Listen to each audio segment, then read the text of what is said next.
네, 오늘 전도서 7강 같이 오늘 공부하도록 하겠습니다. 전도서 7장인데요.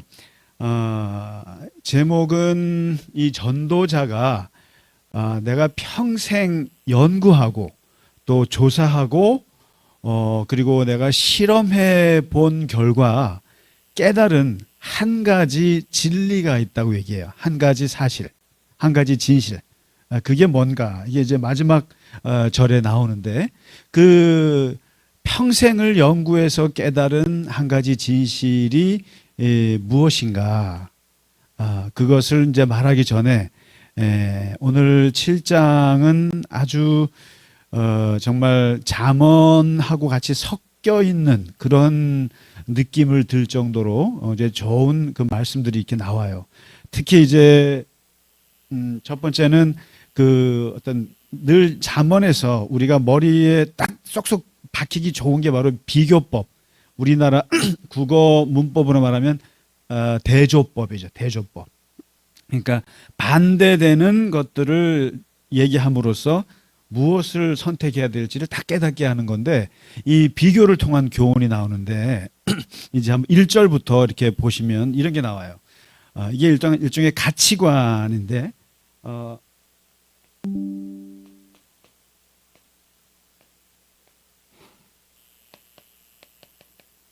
명예보다 그러니까 명예가 향유보다 낫고 명예보다 향유보다 명예가 낫고 그리고 태어나는 날보다 죽는 날이 더 낫다.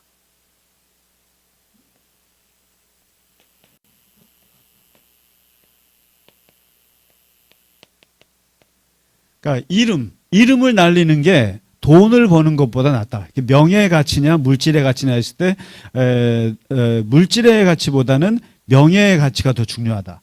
그리고 태어나는 날보다 죽는 날이 더 낫다. 여기서 이제 좀 더 구체적으로 나가면 초상집에 가는 것이 잔치집에 가는 것보다 낫다. 초상집을 더 자주 가라. 그 다음에 네 번째, 슬픔이 웃음보다 더 낫다. 이 얘기를 해요. 이게 지금 공통점이 있잖아요. 그러니까 사람의 이름, 그 명예가 돈 벌고 재산을 많이 갖고 있는 그 부보다 더 낫고 태어나는 날보다 죽는 날이 더 낫고 그리고 초상집에 가는 것이 잔치집에 가는 것보다 낫고 슬픔이 웃음보다 낫다. 이게 뭐겠어요? 전체적으로 우리는 반대로 생각한다는 거죠. 이 돈 많은 게 좋고 태어나서 사는 게 좋고 그리고 잔치집에 가서 웃는 게 좋고 그리고 사람들하고 기쁘게 노는 게 좋지 왜 슬퍼하고 초상집 가고 죽는 게 더 낫냐라는 거예요. 이게 바로 전도서가 인간의 깊은 이 삶을 전체를 보지 않고는 깨달을 수 없는 진리예요. 뭐냐면 바로 메멘토 모리, 이 죽음의 영원의 관점에서 보면 삶이라는 게 되게 짧은 거거든요. 짧고 허무한 거기 때문에 그래서 사람이 더 길게 영원을 생각했을 때는 사실상 돈보다 명예가 더 나은 거다. 이름은 계속 가는 거거든요. 이름은 계속 가는 거고 죽는 날이 낫고 초상집에 자주 가라 오히려. 그래서 이게 이제 왜 슬픔이 나으냐? 왜 슬픔이? 한번 이거를 인생의 그 역경과 그리고 인생의 어떤 고난과 이런 시련들을 많이 겪어본 사람들은 이 말을 더 무슨 말인지 알아요. 그리고 어떤 죽음을 조금이라도 생각해보고 심각성을 아는 사람들은 이 슬픈 게 차라리 이게 더 낫다라는 걸 알아요. 마음의 평화를 주는 게. 그래서 이제 그렇습니다. 이렇게 교인분들이 이렇게 잔치집 가는 것보다 초상집 가는 걸 즐겨 하셔야 돼요. 그래서 그거 아세요? 실제로 죽음이라는 것이 사실상 뭐 죽으면 그만이지. 그러니까 죽음 자체를 두려워하는 사람은 없어요. 특히 기독교인들은 죽는 거에 대한 두려움은 없는데 죽는 과정에 대한 공포가 있다는 거예요. 그러니까 한 9988 뭐 231인가? 234예요? 그러니까 99세까지 팔팔하게 살다가 이틀 안에 이틀 앓고 3일 만에 죽는 거 뭐 이러면 너무 좋겠지만 근데 이게 사람이 죽는다는 게 어떻게 죽을지 모르기 때문에 그게 두려운 거죠. 그 죽는 과정이 이제 무서운 건데 그래서 이것을 극복하는 것. 그러니까 죽음을 극복하는 방법 중에 하나가 이 초상집에 자주 가는 거라는 거예요. 이게 뭐냐면 초상집에 최소한 자주 가면 그 죽음에 대해서 내가 명상할 수 있다라는 거죠. 나도 죽는구나. 그다음에 이 직업적으로 가장 잘 죽는 사람들을 봤더니 누가 이게 죽음을 잘 받아들이고 죽음을 초연하게 가는 사람들이 누군가 했더니 원목들이라는 거예요. 원목. 원목이 뭔지 아세요? 병원에서 하시는 목사님들 있죠. 원목이나 또 그 수녀들 또 호스피스 하시는 수녀들 또는 뭐 스님들 이런 분들 그러니까 다른 사람의 죽음을 이렇게 직접 많이 본 사람들이 있죠. 죽음의 과정을 많이 본 사람들이 죽음에 대해서 많은 두려움이나 공포나 그리고 초연하는 데 있어서 다른 직업보다 굉장히 잘한다는 통계가 있어요. 반대로 죽음을 멀리하고 죽음을 자꾸만 이렇게 하고 뭐 어디 뭐 재수 없다 그러고 이렇게 생각하는 사람들일수록 죽음을 받아들이기가 굉장히 어렵다는 거예요. 그러니까 지금 이 전도서의 말은 뭐냐면 죽음이라고 하는 것을 늘 가까이. 그래서 제가 어제인가 그 설날 그 경복궁을 좀 갔는데 이 궁을 좀 돌아다니고 있어요. 근데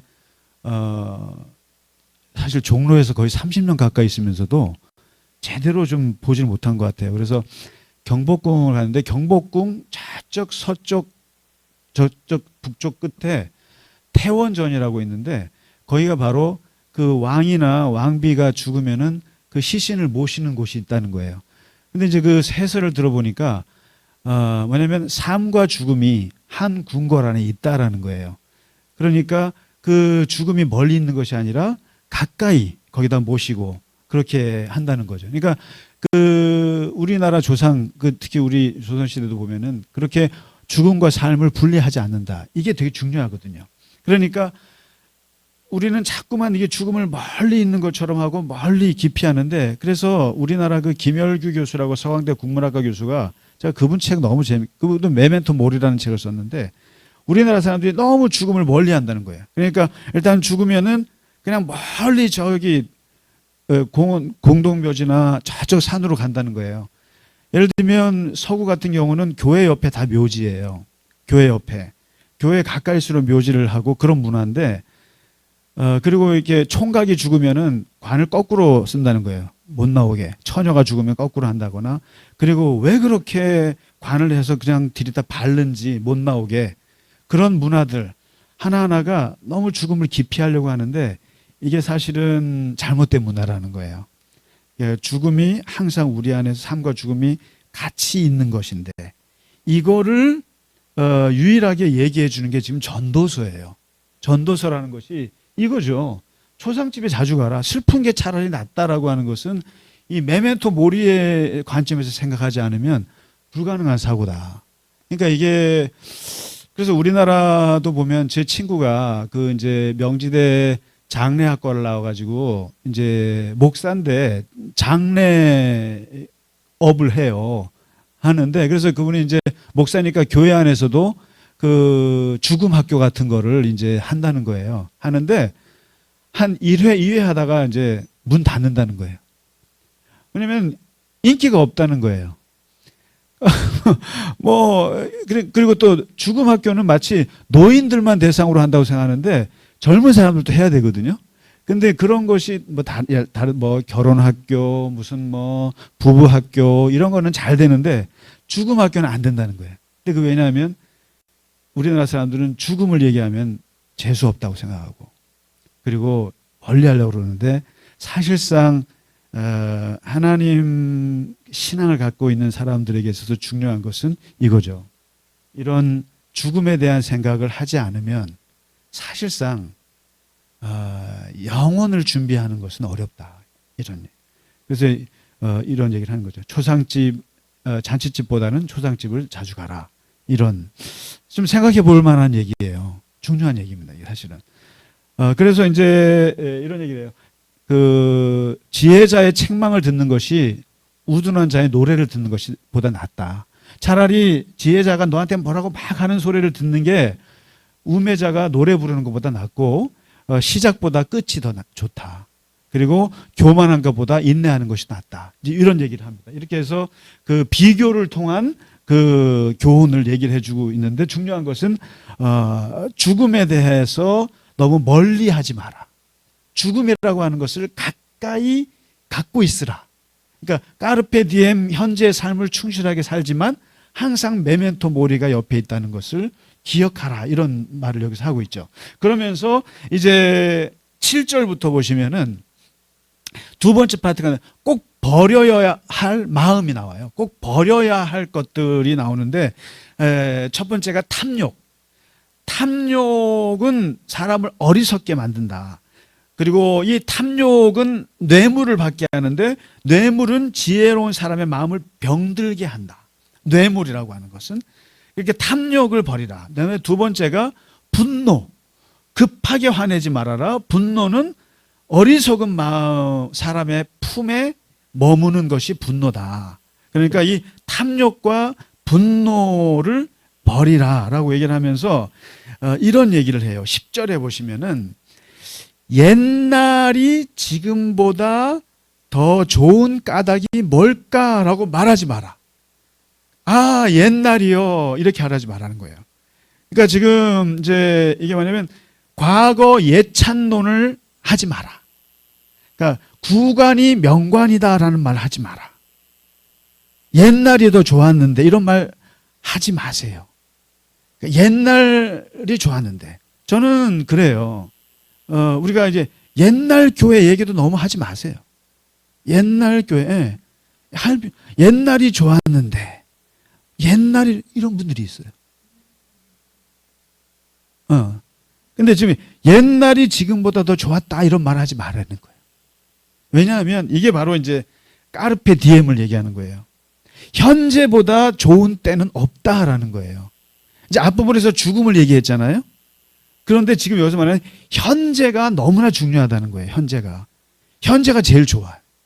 그러니까 옛날이 좋았는데, 그러니까 이제 이게 특히 이제 이게 그렇습니다. 청년들은 미래 얘기만 하다가 살고, 그러니까 어리석은 청년 미래 얘기만 해. 난 뭐가 될 거야. 나는 뭐가 될 거야. 뭘 꿈꿔. 이건 어리석은 청년이고, 어리석은 노인은 뭐냐면은 과거에만 매여. 옛날에 내가 그런데 옛날에 그때가 좀 그렇죠. 과거를 먹고 살 수밖에 없죠. 살아온 날이 많으니까. 그런데 이 전도서는 옛날이 너무 좋았다고 얘기하지 마라. 그럼에도 불구하고 지금이 제일 좋다. 지금을 얘기하는 거예요. 그래서 사실은 이게 쉽지는 않은데 기본 본능이죠. 뭐 항상 뭐 지금이 어려울 때마다 항상 그러죠. 옛날이 더 좋았는데, 그때가 더 좋았는데. 다 그립죠. 그립고 또 옛날이 좋았죠. 근데 이게 바로 하나님 보실 때는 좋은 생각이 아니다라는. 이게 이제 출애굽기에서 너무나 잘 나왔죠. 그러니까 이스라엘 백성이 우리 정말 죽을 것 같아서 출애굽을 했는데 나갔더니 광야인 거예요. 근데 광야에서 보니까 아이고 옛날에 가마숯 그 옆에서 고기 냄새 맡을 때가 더 좋았는데. 그렇죠. 근데 이제 바로 이 과거를 예찬하는 이유는 항상 현재의 고난 속에 있을 때, 현재가 불만족스러울 때 나오는 게 과거 얘기거든요. 그러니까 이건요, 어렸을 때 우리 어머니가 나한테 베풀었던 이런 것들을 그리워하는 거하고는 다른 거예요. 그리워하는 건 옛날의 추억을 갖고 있는 거는 좋은 거죠. 근데 여기서 말하는 것은 비교를 해서 옛날이 더 좋았는데, 그러면 이게 뭐가 문제냐면은 앞으로 나갈 수가 없는 거죠. 앞으로 나갈 수가 없는 거죠. 그래서 꼭 버려야 하는 마음 세 가지. 탐욕, 분노, 과거 예찬. 이거 하지 마라. 이런 얘기를 하면서, 그러면은 지혜롭게 산다는 게 뭘까? 그러면서 이제 전도서가 말하면 지혜를 11절에 지혜를 귀하게 여겨야 한다. 지혜는 유산을 받는 것처럼 좋은 거다. 유산을 받는 것 같고, 돈이 사람을 보호하듯이 지혜도 사람을 보호하고 심지어 사람의 목숨을 살리는 것이 지혜다. 이 지혜를 귀하게 여겨라. 그래서 어떻게 사는지를 잘 생각해야 되는데, 이게 그래서 이제 그러면서 몇 가지 얘기를 합니다. 첫 번째 14절을 보시면 지혜롭게 산다는 게 뭐냐? 이렇게 살으라는 거예요. 형통한 날에는 기뻐하고 곤고한 날에는 되돌아보라. 첫 번째가.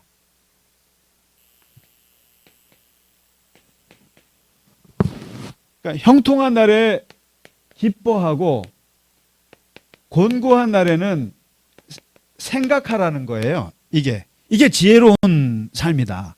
그러니까 좋은 때, 잘 나갈 때, 일이 잘 풀릴 때는 이런 게 있어요. 이러다 잘 풀리다가 또 안 풀리면 어떻게 하지? 그래서 제가 그 걱정, 인간이 하는 걱정을 보면 그런 통계가 있어요.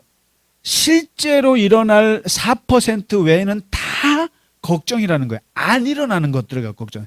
96%가 일어나지 않을 걸 가지고 걱정한다는 거예요. 심지어 어떤 걸까지 걱정하냐면은 막 내가 너무 잘 될 때, 이거 또 이러다 또 삐끗할 텐데, 잘 될 때도 그거를 누리지 못하는 거예요.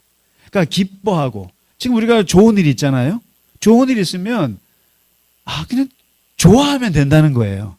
기뻐하고, 즐거워하고. 근데 그것조차도 이거 돈 누가 뺏어가면 어떻게 하지? 이 기쁨을 누가 또 앗아가면 어떻게 하지? 이러다 내가 병 걸리면 어떻게 하지?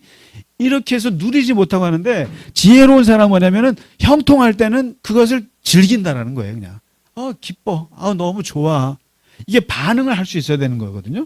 좋다고, 감사하다고, 감사하고 이래야 되는데, 그리고 그러다 보면은 또 떨어지죠. 곤고한 날이 오죠. 그때 가서 생각하라는 거예요. 그때 가서 내가 왜 이런 일을 당했지? 내가 왜 이런 고난을 겪게 됐지? 뭐가 잘못됐지? 라고 생각하라는 거예요. 그때 가서. 그러니까 이게 지혜로운 사람이 이런 거죠. 근데 바보 같은 사람도 뭐냐면 형통할 때 고민하고 공고할 때 기뻐하고 뭐 이러지 말라는 거예요. 그러니까 자기에게 주어진 삶을 충실하게 반응할 필요가 있다. 이게. 그래서 하나님은 좋은 때도 주시고 나쁜 때도 주신다. 나쁜 때도 주신다. 그렇기 때문에 두 번째는 사람은 앞일을 예측할 수가 없다. 그렇기 때문에 괜히 예측하게 하겠다고 그래가지고 잘 될 때 나쁜 일을 예측하고 나쁠 때 뭐 이렇게 하지 마라. 그냥 주어진 환경 속에서 이게 하나님이 주신 좋은 때구나. 이것은 하나님이 나에게 주신 나쁜 때구나. 그럼 뭐 이 또한 지나가리라. 그러잖아요. 그래서 이게 뭐냐면 자기 삶에 대해서 거리를 둬야 되는 거예요. 거리를 두면서 이것을 이게 평가해 볼 수 있다. 리플렉션이라죠. 리플렉션. 성찰. 그래서 형통할 때 기뻐하고 공고할 때 생각하라. 그리고 이제 두 번째는 참 재밌는데 15절부터 20절에 보면 이런 말이 나와요. 너무 의롭게도 살지 말고 너무 악하게도 살지 마라. 너무 의롭게, 너무 악하게. 그러니까 내가 살다 보면서 목격한 사실이 하나 있다는 거예요. 그게 뭐냐면은 전도자가 의롭게 산다고 나름 진짜 도덕적으로 정말 깨끗하게 살려고 정말 정성을 다해서 사는 사람들이 있더라. 의인이죠. 의인이에요. 근데 망하더라. 망하더라. 반면에 악하게 사는데도 되게 오래 살더라. 악하게 사는데도. 이게 뭐예요? 누구의 문제제기입니까? 이게 우리가 공부했잖아요. 욥기가 제기하는 문제잖아요. 왜냐하면 인과응보가 안 되더라는 거예요. 이 세상은. 그리고 의인이 형통하고 악인이 멸망한다고 하는 그 인과응보가 이 세상에서는 안 통하더라. 내가 보니까. 그리고 도덕 심판론, 그러니까 악하게 산다, 도덕적으로 악하게 사는 사람들이 심판을 받는 것도 아니더라. 대표적인 경우가 욥이죠. 욥같이 의롭게 살았는데도 완전히 고난과 시련을 겪더라. 이거 전도서가 지금 말하는 거거든요. 그러니까 내가 볼 때는 의롭게 살다가도 망하는 의인이 있고 악하게 살아도 잘 사는 인간들이 있더라. 그러면 어떻게 살아야 되느냐? 어떻게 살아야 되느냐? 너무 의롭게 살지 마라. 너무 의롭게 살지 마라. 그러다 망한다는 거예요. 지금. 그러다 망한다. 반대로 너무 악하게도 살지 마라. 제명에 못 산다. 그러니까 뭐냐면 적절히 의롭게 살고 적절히 악하게 살라. 이런 얘기를 하는 거예요. 그러니까 만일에 너무 의롭게 살잖아요. 그러다 이 사람 망하는 거고, 망하고 너무 악하잖아요. 그러면은 부작용이 꼭 생겨요. 그럼 제명에 못 살아요. 그러니까 하나를 붙잡되, 성경에 지금 뭐라 하면 하나를 붙잡되 다른 것도 놓치는 말라. 그러니까 하나를 붙잡되, 이게 뭐겠어요? 이게 악과 의가 있잖아요. 그럼 의를 붙잡되, 그러니까 하나를 메인으로 하되 이것도 무시하지 말라는 거예요. 어차피 우리는 선택을 해야 되는데 둘 중에 하나는 선택을 해야 되잖아요. 악하게 살 건가 선하게 살 건가. 그런데 선하게 살겠다고 선택은 하되 나에게 그러면은 선택을 하는 순간 이건 악은 버려야 돼. 무 자르듯이 칼로 딱 선악을 자르지 말라는 거예요. 자르지 말고 내가 선하게 살되 이걸 붙잡되 내가 악할 수도 있다라고 하는 것을 놓치는 말아라는 거예요. 그러니까 내가 하나님 앞에 선하게 살아야 되기 때문에 나는 무조건 선해야 돼라고 절대적으로 생각하지 말라는 거예요. 얼마든지 내 안에 악이 있고 악을 저지르는 것들에 대해서 내 스스로가 어느 정도 용납하시라는 거예요. 이게.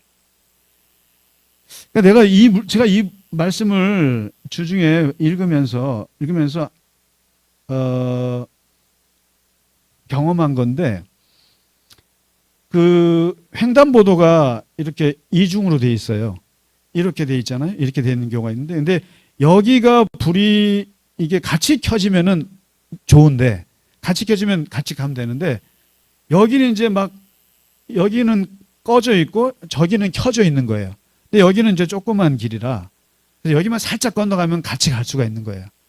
그래서 제가 야 이거 기다렸다가는 해갖고 요거를 어기고 저쪽 메인 저 파란불을 보고 뛰어갔어요. 뛰어갔는데 마침 여기서 이렇게 오는 차가 이제 빵빵거리면서 이제 막 도덕적으로 비난하는 거죠. 저한테. 그래서 이제 욕을 먹은 거죠, 제가. 쉽게 말하면은. 그래서 그랬을 때 그런 생각이 들었어요. 내가 목사인데 그래도 그리고 이제 이런 교통법규를 내가 어기고 있구나. 그러면서 그 마음에 질책도 되지만 한편으로 뭐냐면 이 사람아 나도 급해. 나도 급하고 나도 그런 법규 어길 수 있어. 나도 연약한 사람이야. 그러면서 저 스스로를 사실 위로했어요. 이게 뭐냐면 여기 이런 말을 해요. 전도자가 항상 좋은 일만 하고 잘못을 저지르지 않는 의인은 세상에 없다. 그러니까 제가 절대적 의인은 없다.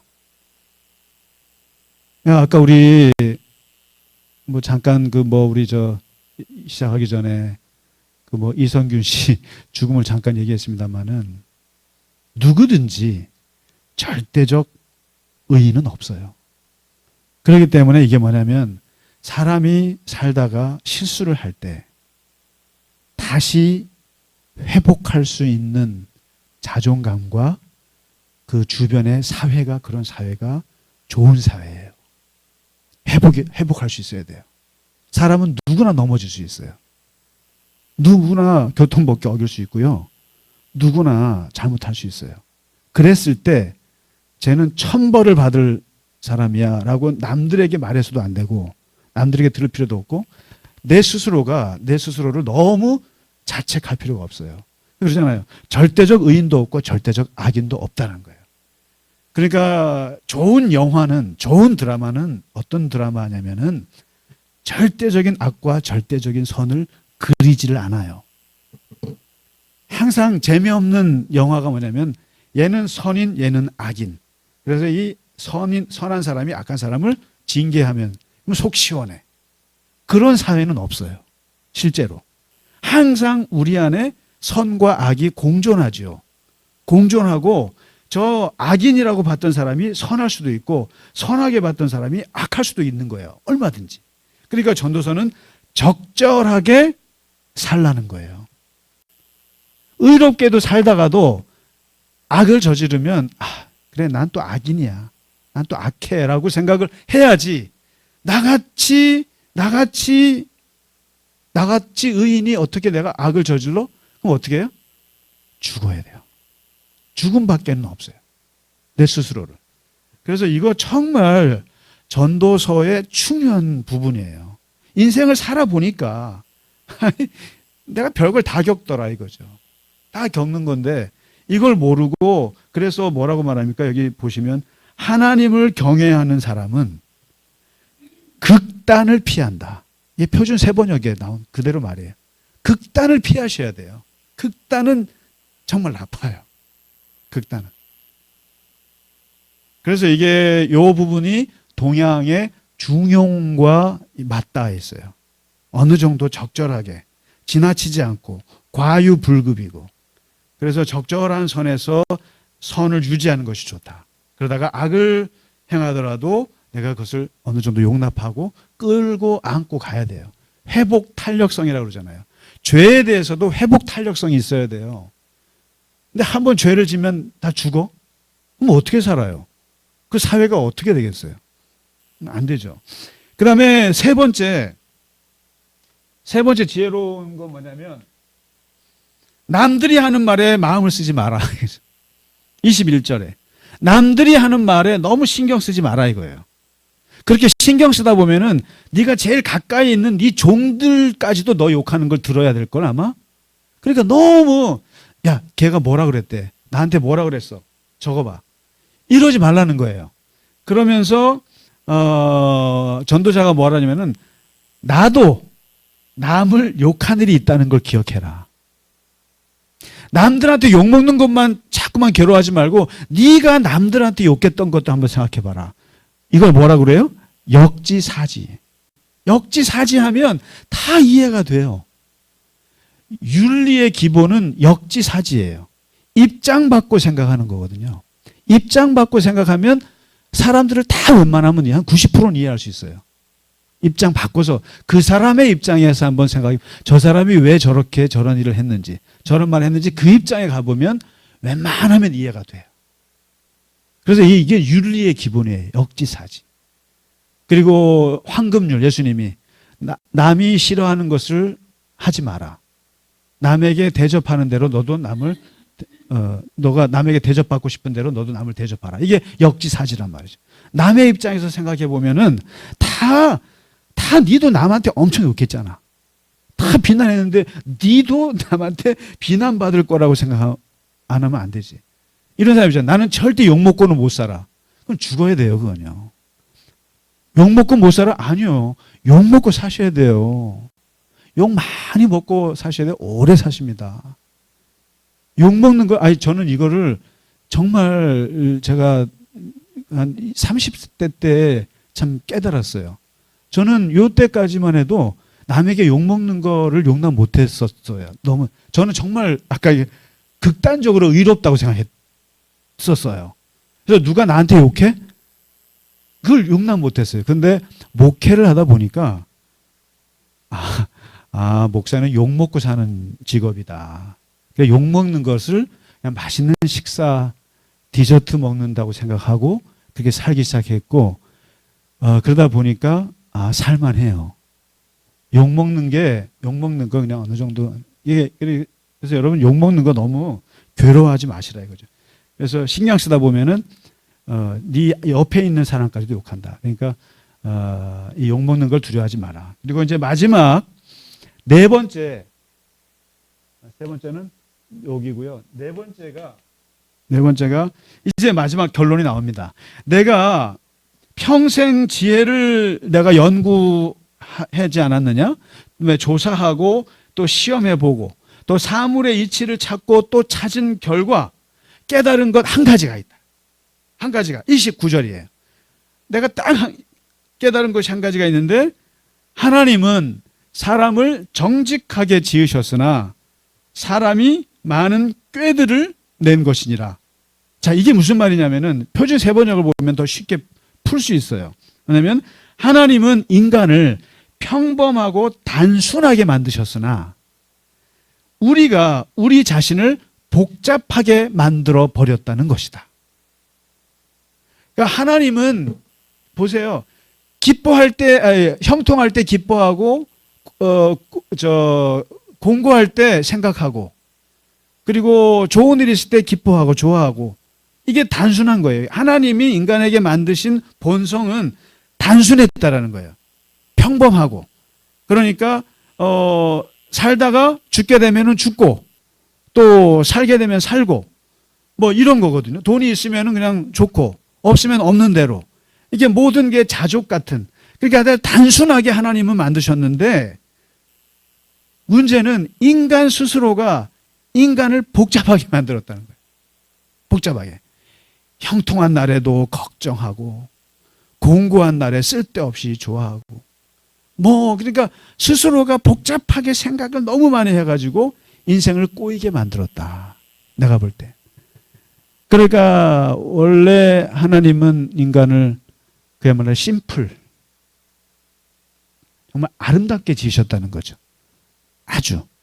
그런데 인간 스스로가 자기 자신 인생을 너무 복잡하게 만들어가지고 정말 피곤하게, 스스로 피곤하게 하더라.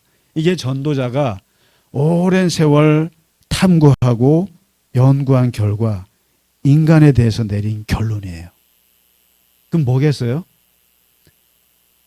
단순하게 돌아가라는 거죠.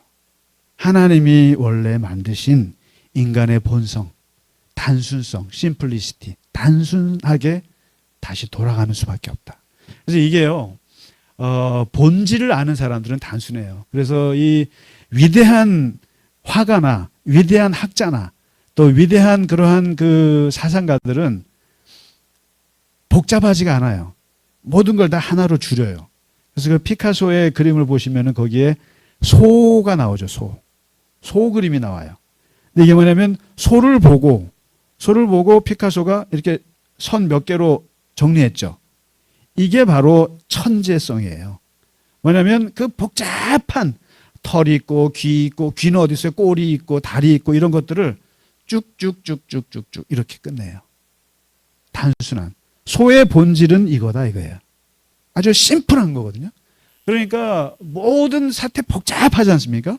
복잡한 문제가 많고 막 그럴 때 정말 통찰력이 있는 하나님의 지혜가 있는 사람들은 뭐냐면 이것에 하나의 본질을 꿰뚫어 보는 거예요. 이 문제의 핵심은 이거야. 이걸 뭐라 그러냐면 이걸 지혜라고 그럽니다. 이걸 지혜라고. 지혜로운 사람은 복잡하게 생각 안 하죠. 이거의 핵심은 이거야. 하나. 본질을 딱 끄집어내는 이런 건데 바로 이게 하나님은 인간을 아주 단순하게 만드셨는데 인간이 스스로 자기를 복잡하게 만들었다. 자, 오늘 마치도록 하겠습니다. 고생 많으셨습니다. 감사합니다.